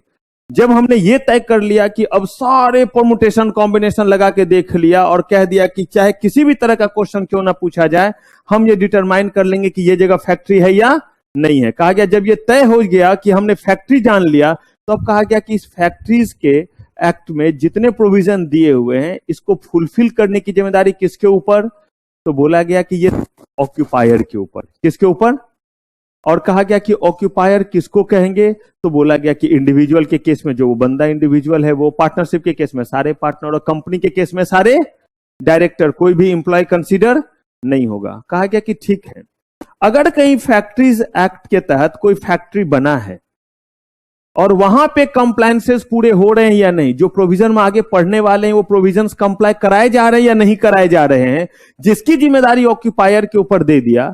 लेकिन ये पता कैसे चलेगा, इसका मतलब कभी फैक्ट्री इंस्पेक्टर जब रेड करेगा तो पता चलेगा, ऑडिट पे जाएगा तो पता चलेगा, लेकिन हमें कैसे पता चलेगा कि कोई और एक फैक्ट्री बन गया है, पता भी तो चलना चाहिए। नहीं तो फैक्ट्रीज एक्ट के तहत जो फैक्ट्री इंस्पेक्टर हैं उनको क्या सपना आएगा और वो सोए रहेंगे, एकाएक जो है वो शिवजी आएंगे बोलेंगे बच्चा बम बम भोले उठ जा, और वो उठेगा और उसको बोला जाएगा देख तेरे घर के जो है वो 1 किलोमीटर दूर ही एक नया फैक्ट्री बना है। क्या ऐसा होगा? कोई तो मैकेनिज्म होना चाहिए जिससे अगर कोई फैक्ट्री बन रहा है तो इसकी सूचना कहां पहुंचे। हाँ जी, किससे, कैसे 3 नंबर लीजिएगा, इंडिविजुअल काम कर रहे हैं, कंपनी रहा तो आपने कंपनी को इनकॉर्पोरेट कराया, उसमें ऑब्जेक्ट क्लॉज में डाला, तो इसीलिए बोले सबसे आसान चीज क्या रहे, वो तो कंपनी के तहत इनकॉर्पोरेशन में गए। हमारे फैक्ट्री इंस्पेक्टर को कैसे फटाक से सूचना मिले, मैकेनिज्म बनाया गया कि अगर कंपनी के फॉर्म में आप कंपनी के जो कंप्लायंसेस कर रहे हैं कीजिए, लेकिन यहां इन्होंने बोला कि notice bye home, occupier, section याद रहे, अच्छी बात है, नहीं रहे इग्नोर कीजिए, लिखा मैंने भी लिख दिया। मेन ये जो बात लिख रहा हूं वो याद रहनी चाहिए, क्योंकि इतने एक्ट आप पढ़ेंगे कि सबका सेक्शन याद रख पाना पॉसिबल नहीं होगा। हाँ, आप कहेंगे नहीं सर हम आपकी तरह नालायक स्टूडेंट नहीं, हम बड़े होनहार हैं, तो आपकी मर्जी, इसीलिए लिख दिया है, याद करना है आप याद रखिएगा, लेकिन पहले प्रोविजन याद रखिए, वो जरूरी है, क्योंकि सेक्शन नहीं लिखने पे उतने मार्क्स या केस का नाम नहीं लिखने पे मार्क्स उतने नहीं कटते हैं, लेकिन प्रोविजन नहीं लिखा और सेक्शन लिख दिया, प्रोविजन लिखा ही नहीं, तो मार्क्स भी नहीं मिलने वाले हैं। तो यहां पे कह रहे हैं कि ऑक्यूपायर ऑफ फैक्ट्री शैल, बताइए में है या शैल है? शैल का मतलब यहां पे फ्यूचर टेंस है, इसीलिए नहीं, यहां शैल किस लिए है, करना पड़ेगा। मैंडेटरी प्रोविजन के लिए शैल यूज करते हैं लॉ में, और ऑप्शनल के लिए मे यूज करते हैं। तो यहां शैल का मतलब फ्यूचर टेंस वाला शैल मत समझिएगा, यहां शैल है इसका मतलब वो प्रोविजन क्या है, कंपलसरी है। अगर ही के साथ भी शैल लगा है तो ग्रामर के अकॉर्डिंग गलत मत कर दीजिएगा, यहां शैल का मतलब क्या होता है, कंपल्सन। तो occupier of factory shall send a written notice containing what, prescribe particulars. देखेंगे क्या है प्रिस्क्राइब पर्टिकुलर्स, किसको देगा, chief inspector. At least how many days? 15 days before an occupier begins to occupy or use a premises as, factory में कोई activity शुरू करने से पहले कम से कम कितने दिन पहले? कम से कम 15 दिन पहले, और ज्यादा बताए तो बड़ी अच्छी बात है। किसको सूचना देगा? चीफ इंस्पेक्टर को, कि भैया क्या होने जा रहा है, एक नया फैक्ट्री में काम शुरू होने जा रहा है और मैं ऑक्यूपायर हूं, अगर कंप्लायंसेस नहीं हो तो मेरा गिरेबान पकड़ना। इसीलिए वो सूचना दे रहा है। एटलीस्ट 30 डेज, ये सब एमसीक्यू बनेगा, जहां भी 15 दिन 30 दिन दिख रहा है। At least how many days? 30 days before the date of resumption of work in case of what? Seasonal factory. और कहा सीजनल फैक्ट्री किसको बोलेंगे? जहां पे एक साल में 180 दिन से क्या हो रहा है, कम काम हो रहा है, उसको क्या बोलेंगे? अब जरा इन दोनों चीजों को ठीक से मिलाइए। पहला वाला तो बोलता है कि अगर कोई फैक्ट्री पहली बार फैक्ट्री बनने जा रहा है और वहां काम शुरू होना है तो कितने दिन पहले? 15 दिन पहले या मिनिमम 15 डेज पहले? मिनिमम 15 डेज पहले। ज्यादा दिन पहले दे दीजिए कोई दिक्कत नहीं, लेकिन अगर 14 दिन पहले दीजिएगा तो कॉन्ट्रावेंशन हो गया। तो कम से कम कितने दिन पहले बोलना पड़ेगा? अगर मान लीजिए कि वो जगह आपका सीजनल फैक्ट्री, अच्छा अगर वो मान लीजिए कि नॉर्मल फैक्ट्री है तो दोबारा बताने की जरूरत, लेकिन अगर वो सीजनल फैक्ट्री है तो वो सीजनल फैक्ट्री अगर शुरू हो रहा है तो उसके बारे में भी 15 दिन पहले बताइए। और एक सीजन खत्म हो गया, फैक्ट्री बंद हो गया, वो फिर अगली सीजन में फिर शुगर केन होगा, गन्ना होगा, फिर शुरू होगा। तो फिर जब 180 दिन 6 महीने बंद रहेगा, उसके बाद फिर जब शुरू होगा तो शुरू होने के कितने दिन पहले? उस केस में 30 दिन पहले फिर बताइए। फिर एक सीजन काम चला, फिर बंद हो गया, फिर अगले सीजन में काम रिज्यूम होने वाला है तो कितने दिन पहले? इसका मतलब अगर सीजनल फैक्ट्री नहीं है तो सेक्शन 7 के अकॉर्डिंग ऑक्यूपायर को नोटिस जो देना है वो अक्खा लाइफ में एक बार देना है या बार बार देना है? पूरे लाइफ में एक बार देना है। लेकिन अगर ये सीजनल फैक्ट्री है तो एक तो पहली बार वाला देना ही देना है, उसके बाद हर सीजन में जब काम क्या होगा? रिज्यूम होगा। उसी को शुरू होना बोलते हैं। रिज्यूम इसीलिए बोला क्योंकि हर बार काम हो रहा है तो रिज्यूम हुआ काम, फिर से दोबारा शुरू हुआ। रिज्यूम मीन्स दोबारा शुरू होना।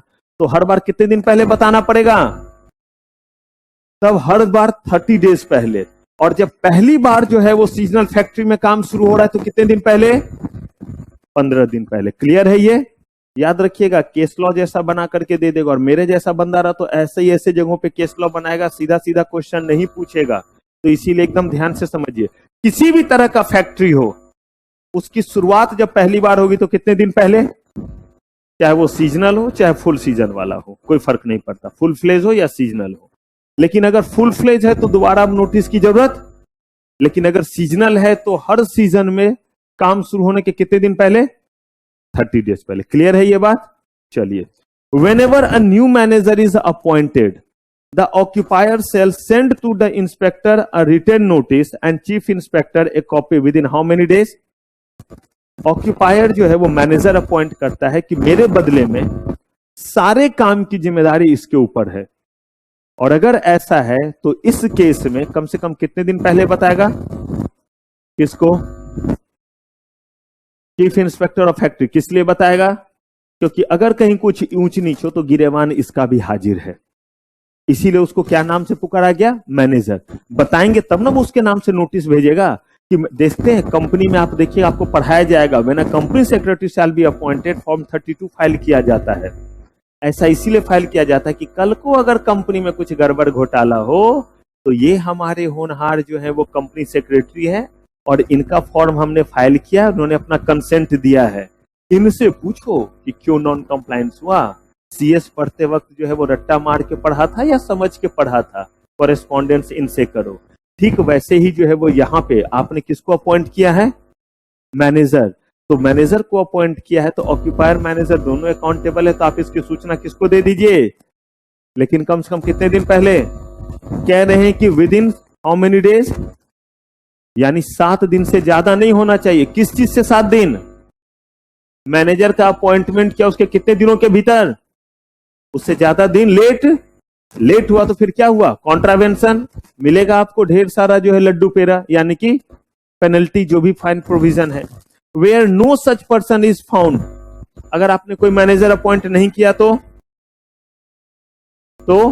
Occupier shall be consider as what, manager. उस केस में कोई भी कुछ होगा तो मैनेजर आप ही हैं और आप ही को सारा नोटिस जाएगा और आप ही से सारे कॉरेस्पॉन्डेंस होगी। अगर आपने मैनेजर अपॉइंट कर दिया है और आपने इसकी सूचना दे दी है तो उनके साथ होगा, लेकिन अगर आपने ये सूचना नहीं दी है तो आपका ही बुरा होगा, क्योंकि हम मानेंगे कि कंपनी अभी भी फैक्ट्री के मैनेजर कौन है, आप ही हैं, यानी ऑक्यूपायर ही है। क्लियर है ये बात। सीजनल फैक्ट्री में हमने क्या बोला वर्ड, क्या, factories working for less than how many days, यही छोटा सा यहां लिखा था, थोड़ा सा बस बड़ा कर दिया। क्लियर है। लेकिन देखिए यहां पे हमने क्या लिखा है कि ऑक्यूपायर के साथ क्या लिखा है, शैल, कितने दिन पहले ये तो पढ़ लिया, लेकिन देखिए एक और भी बात है जिसको बोल्ड किया हुआ है, वो क्या लिखा हुआ है, प्रिस्क्राइब पर्टिकुलर्स। इसका मतलब क्या कि मेरे कितने बाल बच्चे हैं, कितनी बीवी है, मेरा जो है लव मैरिज हुआ था या अरेंज मैरिज हुआ था, ये सब बताएगा ऑक्यूपायर नोटिस में। अच्छा, मेरे बच्चे को कौन कौन सा अवार्ड मिला था ये बताएगा, मैं पढ़ने में कैसा था, मुझे कितने मार्क्स आए थे, ये सब।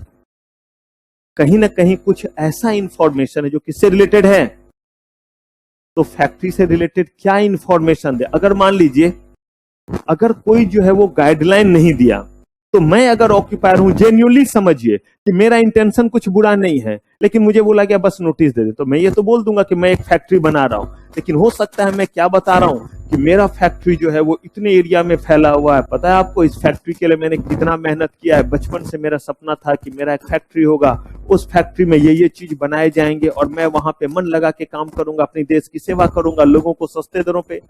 कुछ गलत नहीं जा रहा है, उसे जो समझ में आया वही तो वो बता रहा है। तो कहा गया कि अगर आप चाहते हैं कि कुछ खास तरह का इंफॉर्मेशन आप तक पहुंचे, और आपके लिए वो खास इंफॉर्मेशन एज बीइंग ऑथोरिटी और रेगुलेटरी बॉडी क्या होना चाहिए कि फैक्ट्री में कैसा काम हो रहा है, कितने लोग काम कर रहे हैं, तो उन्होंने क्या बोला कि आप किस मैनर में दीजिए, प्रिस्क्राइब मैनर में। तो वो प्रिस्क्राइब मैनर बताना पड़ेगा या नहीं, तो उन्होंने बताया कि नोटिस में इन बातों को जरूर बतलाएंगे। किन किन बातों को, name and situation of the, obvious सी बात है, पता तो चले रेड कहां करना है, जाके कहां कंप्लायंसेस चेक करना है, name and what of home, occupier का बताइए, नेम बताइए, एड्रेस बताइए, कल की डेट में उनके पास जो है वो चिट्ठी संदेशा जाएगा नॉन कंप्लायंसेस का, name and address of the owner of the premises, और पॉसिबल है कि ऑक्यूपायर ने वो रेंट पे लिया होगा तो बताएं, अगर उसका अपना है तो बताएं कि it is not the rented property, the owner of this property is occupier itself, जो भी है। यानी कि फैक्ट्री प्रीमाइसेस जहां पे है उनके ओनर का क्या देना पड़ेगा, address. The address at which communication relating to factory should be, आप बताइए आपका कम्युनिकेशन एड्रेस आप क्या रखना चाहते हैं वो आप बताइए। The nature of manufacturing process to be carried on in the factory during next कितने दिन, साफ साफ पूछ रहे हैं कि किस प्रोसेस को आप एडॉप्ट करेंगे, और ये सब आपको क्लियर होगा जैसे ही थोड़ा आगे बढ़ेंगे। क्यों, किस तरह का आप काम करते हैं उसके अकॉर्डिंग कंप्लायंसेस है फैक्ट्रीज एक्ट में। तो हमें पहले पता तो रहे कि आपके यहाँ कौन कौन से काम हो रहे हैं, तभी ना हम जाएंगे तो देखेंगे, अरे आपके यहाँ तो ये वाला काम हो रहा है जो हैजार्डस वर्क है, आपके यहाँ तो केमिकल का वर्क हो रहा है, वहां पे तो ये वाला कंप्लायंस होना चाहिए। तो इसीलिए आप हमें बताइए कितने दिन का,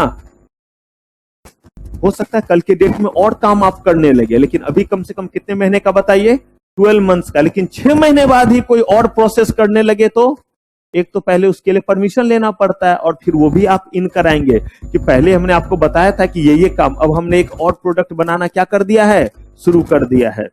the total rated horsepower installed or to be installed in the factory which shall not include the rated horsepower of any separate standby plant।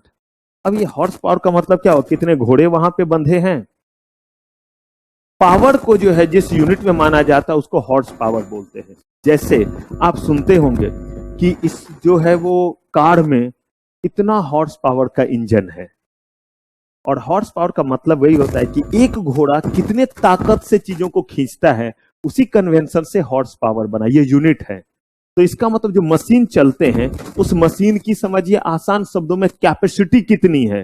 क्यों? क्योंकि अगर बहुत हैवी कैपेसिटी का है तो आपने उस तरह का इक्विपमेंट लगाया है या नहीं, हम ये चेक करेंगे ताकि कल के डेट में ज्यादा बड़ा मशीन वर्क, जैसे एसी, अगर कहीं एसी लगा हुआ है तो बताइए वायरिंग चेक करने की जरूरत है या नहीं?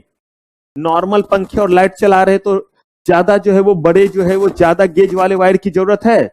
लेकिन अगर कहीं पे एक एसी लगा है तो फिर आप पूछते हैं कि नहीं 1 टन का है या 1.5 टन का है या 2 टन का है या 2.5 टन का है, क्योंकि जितना हैवी एसी होगा वायर भी उतना हैवी होना चाहिए या नहीं, वरना गल जाएगा, शॉर्ट सर्किट हो जाएगा। तो इन्हीं सारे चीजों, क्योंकि वहां पे इतने लोग काम कर रहे हैं इसीलिए वो आपको बोल रहे हैं कि आप बताइए कितने पावरफुल मशीन का क्या हो रहा है, इस्तेमाल हो रहा है, यूज हो रहा है। The name of the manager of the factory for the purpose of this act, और अगर उसका नाम नहीं बताया तो, अगर वो अपॉइंटेड नहीं है तब तो नहीं बताएंगे, और अगर अपॉइंटेड है और नहीं बताया तो इसका मतलब क्या है, नोटिस का पर्टिकुलर्स है, बताना है। इसमें नहीं बताया तो एक तो सबसे पहले कॉन्ट्रावेंशन सेक्शन 7 का हो गया, और दूसरा आप ही क्या माने जाएंगे, आप ही मैनेजर भी माने जाएंगे, और उनके ऊपर वाला जो लायबिलिटी है वो भी किसके ऊपर आ जाएगा, ऑक्यूपायर के ऊपर भी, डे टू डे अफेयर्स का अगर कोई गड़बड़ी हुआ है तो। The number of worker likely to be employed in the factory, क्या करेंगे, सबको दोपहर में जो है वो टी स्नैक्स भिजवाएंगे ऑथोरिटी? नहीं, नंबर ऑफ वर्कर, तभी तो हमें पता चलेगा कि वो फैक्ट्री कितना बड़ा कितना छोटा है।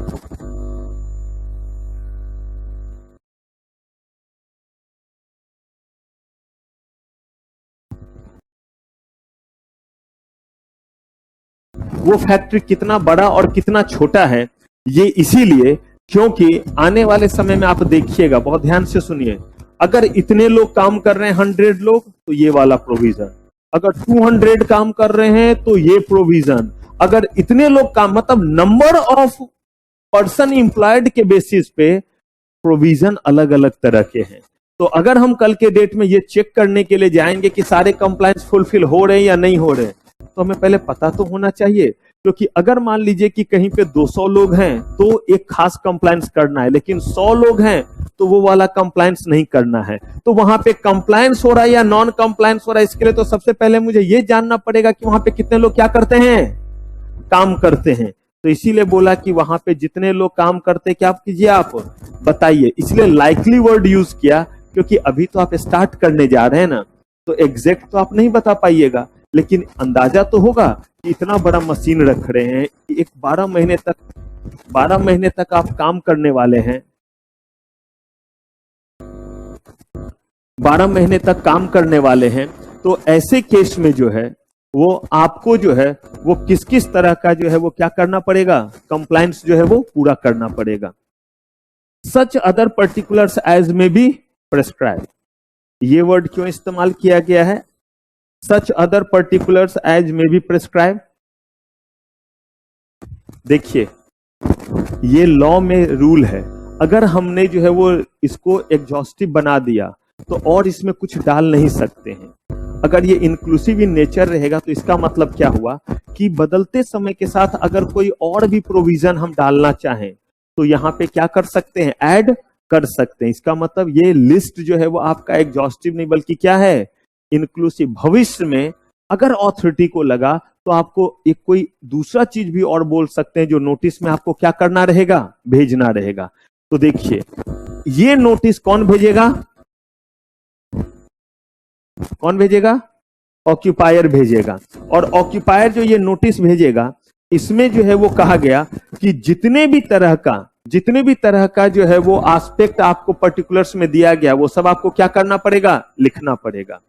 अब जनरल ड्यूटीज ऑफ ऑक्यूपायर, यानी कि जो भी फैक्ट्रीज एक्ट के जो क्या है प्रोविजन है, यानी एवरी ऑक्यूपायर, देखिए शैल है या मे है, क्या इंश्योर करे, so far as is reasonably practicable health, safety, welfare of all worker while they are at the work in the factory. इसको एश्योर करे कि वहां पे उनका हेल्थ, सेफ्टी, इक्विपमेंट का क्या किया जा रहा है, इस्तेमाल किया जा रहा है। एक एक करके सब बताऊंगा कि सेफ्टी मेजर्स में क्या क्या काम करने पड़ेंगे, हेल्थ में क्या क्या काम करना पड़ेगा, क्या क्या प्रोवाइड कराना पड़ेगा, लेकिन अभी पूरा लिस्ट जमा कर रहे हैं किस किस चीज से रिलेटेड, हेल्थ, सेफ्टी और वेलफेयर, इससे रिलेटेड जितने तरह के कंप्लायंसेस होते हैं, जितनी फैसिलिटी होती है, वो फैसिलिटी आप क्या कीजिए, प्रोवाइड कराइए, ताकि जो भी वर्कर वहां काम कर रहा है उसका हेल्थ डिटोरिएट ना हो। हेल्थ डिटोरिएट ना हो इसका मतलब ये नहीं है कि उसको दामाद की तरह बिठा देंगे और तरह तरह के आइटम खिला रहे होंगे, ये नहीं।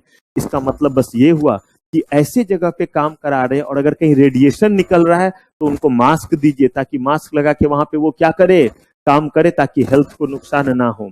Plant and system are safe and without risk to health. ये नहीं कि पता चला कि प्लांट से चिंगारियां निकल रही है क्योंकि वायरिंग ढीला है, कल को शॉर्ट सर्किट हो गया, सब उसी में स्वाहा।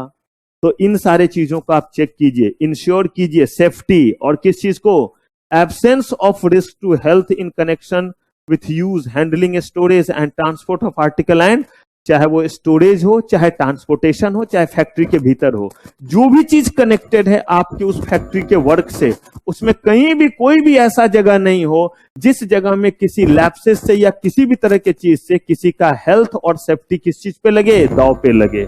यानी किसी भी तरह से रिस्क नहीं लेना है, ना सेफ्टी का, ना किसका, ना ही उनके हेल्थ का। Information, instruction, training and supervision as are necessary to ensure the health and safety of all worker at the time. कहा गया इतना ही नहीं, रामदीन राम खिलावन बंसी बिरजू हरिया जो है वो पढ़ा लिखा नहीं है, वो उतना एजुकेटेड नहीं है।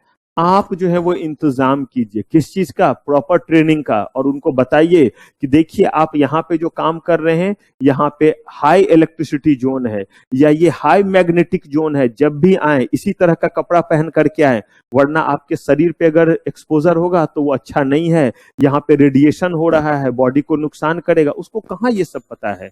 आज के डेट में आप देखते हैं रेडिएशन का इतना बुरा प्रभाव है कि बहुत सारे जो है आपके बर्ड्स वगैरह जो है वो खत्म हो गए। जब से मोबाइल वगैरह आया तो कहते हैं स्पैरो, गोरैया जिसको कहते हैं, वो अब दिखती नहीं है, जबकि वो हर घर में जो है वो थोक के भाव से, जैसे यहाँ कबूतर देखते हैं उससे ज्यादा हुआ करता था, स्पैरो और गोरैया खत्म हो रहा है रेडिएशन वगैरह के कारण। कहीं ना कहीं तो उसका प्रभाव है। तो वैसे ही जो इक्विपमेंट वगैरह या जो काम हो रहा है उसका कहीं ना कहीं किसी तरह का अगर हेल्थ हैजार्ड है, उनको एजुकेट करेंगे तभी तो वो उधर नहीं जाएंगे कि आप इस एरिया में काम करें। रेडिएशन वाले जोन में जब लोग जाते हैं तो पूरे तरह का क्या पहन के जाते हैं, ड्रेस पहन के जाते हैं, और आप इसी तरह का इक्विपमेंट पहन के जाएंगे। Maintaining condition that is safe and without health risk of what, health. कहा गया कि ये जो है वो जनरल ड्यूटी है, और जनरल ड्यूटी का मतलब क्या हो गया, अभी इससे रिलेटेड आपके जो है वो क्या होंगे, एन नंबर ऑफ प्रोविजन इनको फुलफिल करने पड़ेंगे। लेकिन ये हमने हाईलाइट दिया कि किससे रिलेटेड, उनके हेल्थ से रिलेटेड। और उनके हेल्थ से रिलेटेड देखिएगा कितने सारे प्रोविजन देखेंगे, उनके सेफ्टी से रिलेटेड, उनके किससे रिलेटेड, वेलफेयर से रिलेटेड।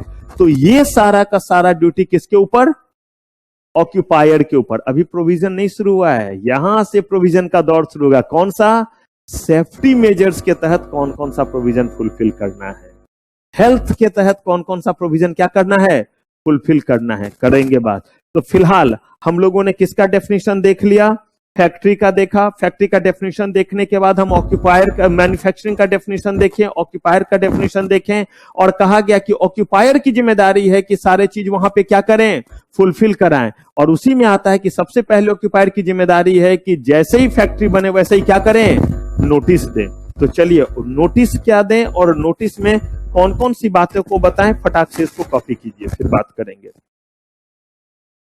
सबका डन, पीछे डन, हाँ जी, छोटा चेतन डन।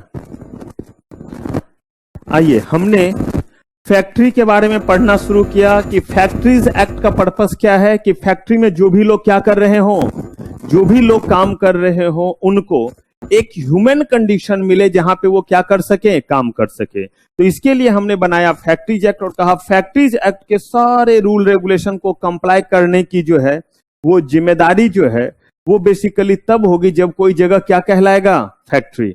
और उस फैक्ट्री में जिम्मेदारी किसके ऊपर आएगी, ऑक्यूपायर के ऊपर। अब कहा कि ऑक्यूपायर के ऊपर क्या जिम्मेदारी आती है, तो हमने इन जनरल देख लिया क्या जिम्मेदारी आती है, कि उनके लिए वेलफेयर, उनके लिए सेफ्टी कंसर्न, उनका हेल्थ, इन सब चीजों को देखना है।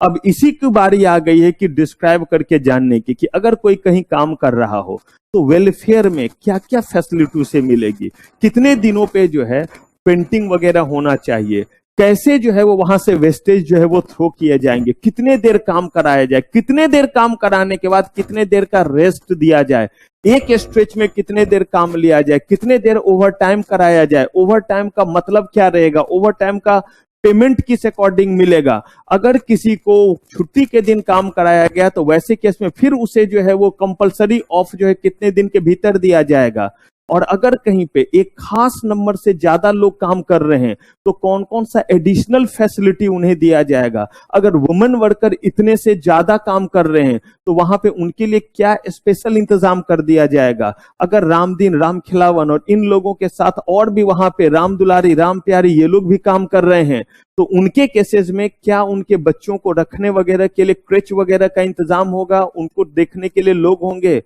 इन चीजों का जवाब मिलेगा आपको हमारे नेक्स्ट एपिसोड में। तो यहां तक के सारे चीजों को क्या करेंगे, एकदम अच्छे से जो है वो रिवाइज कर लेंगे, और जो मैंने एक क्वेश्चन दिया है वो क्वेश्चन क्या कर लेंगे, तैयार कर लेंगे। कौन सा क्वेश्चन था, can the employ shall be considered as occupier in case of company, और उसी फॉर्मेट से इसको बना करके लाइएगा। तो चलिए फिलहाल आज के लिए मेरी सारी सेवा समाप्त। थैंक यू वेरी मच, आपका बहुत बहुत धन्यवाद।